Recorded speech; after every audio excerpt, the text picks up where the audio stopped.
रब करीम ने पूछा, मूसा मेरे लिए भी कुछ किया है? हज़रत मूसा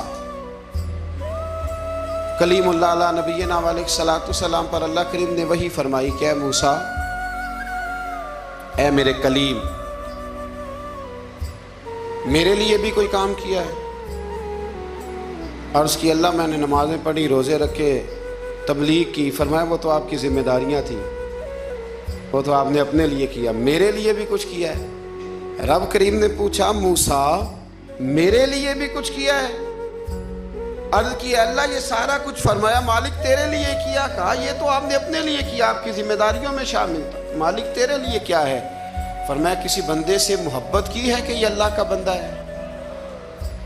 किसी बंदे से मोहब्बत की है कि ये अल्लाह का बंदा है? या किसी के साथ तुम्हारी सिर्फ इसलिए नाराज़गी हो कि ये अल्लाह का नाफरमान है, अल्लाह रसूल का दुश्मन है, माज़ अल्लाह